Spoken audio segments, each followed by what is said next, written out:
जय श्री कृष्णा, श्री राधे। सरोज फैमिली की तरफ से सभी ने नवरात्रा की शुभकामनाएं। आज फिर एक से एक कहानी लेके आई हूँ और मैंने जो है पूरी उम्मीद है कि आपने बहुत ही अच्छी लगेगी और कमेंट भी करना और अच्छी लगे तो उस पर अमल भी करना। कलयुग में ससुरा और बहू की बहुत सुंदर कहानी है, ध्यान से सुनियो। घर की नई नवेली इकलौती बहू एक प्राइवेट बैंक में बड़े ओहदे पर थी। उसकी सास तकरीबन 1 साल पहले जो है गुजर चुकी थी। घर में बुजुर्ग ससुरा और उसके पति के अलावा और कोई नहीं था। पति का अपना कारोबार था।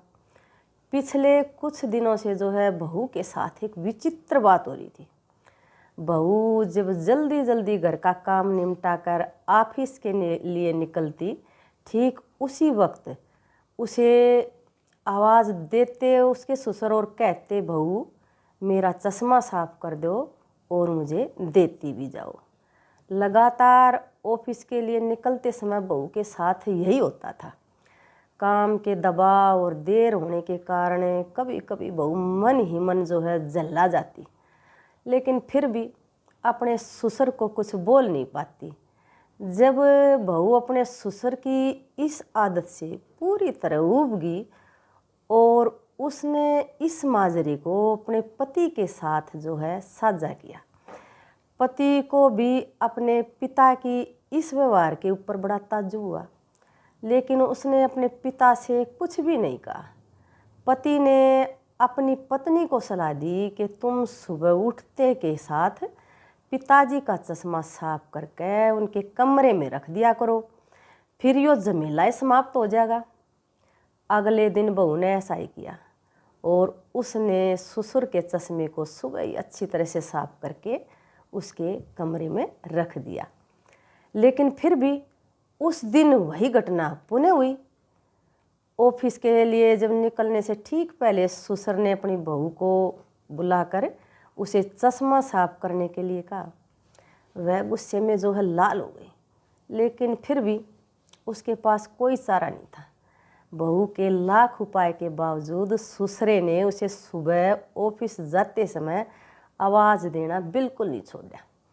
धीरे धीरे समय बीतता गया और ऐसे ही कुछ वर्ष निकल गए। अब बहू पहले से कुछ बदल चुकी थी।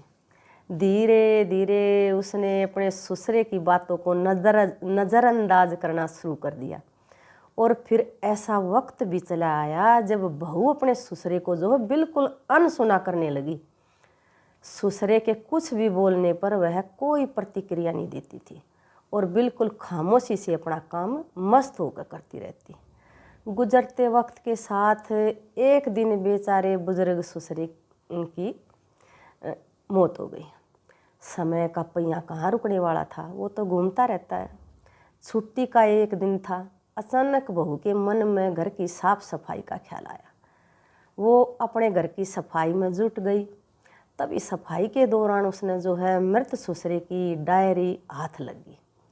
बहू ने जब अपने ससुरे की डायरी के पन्ने पलटने शुरू किए, तब एक पन्ने पर लिखा था कि आज की इस भागदौड़ और बेहद तनाव व संघर्ष भरी जिंदगी में घर से निकलते समय बच्चे अक्सर जो है बड़ों का आशीर्वाद लेना भूल जाते हैं, जबकि बुजुर्गों का यही आशीर्वाद मुश्किल समय में उनके लिए ढाल का काम करता है।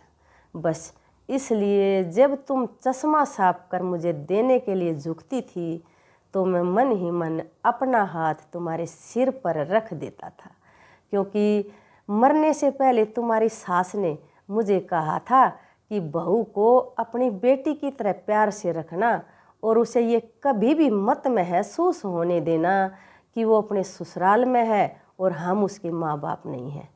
उसकी छोटी मोटी गलतियों को उसकी नादानी समझकर माफ़ कर देना।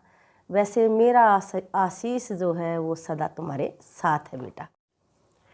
आज उसके ससुरे को गुजरे कई साल हो चुके थे, लेकिन फिर भी वो रोज़ से घर से बाहर जब निकलते समय अपने ससुरे का चश्मा साफ करती और उनकी टेबल पर रख दिया करती थी।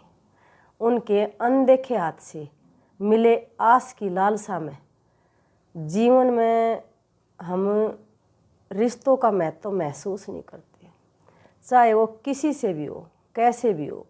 और जब तक हम महसूस करते हैं तब तक हमसे रिश्ते बहुत दूर जा चुके होते हैं। तो कहानी का सार यही है कि जो जिंदे रिश्ते हैं उन्हीं की अपनी कदर करो।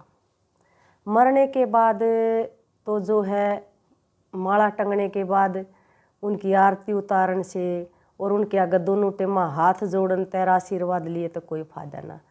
जब तक वे जीवे हैं जीत्या के आशीर्वाद ले लो। और देखो आशीर्वाद में तो बहुत ताकत हो है।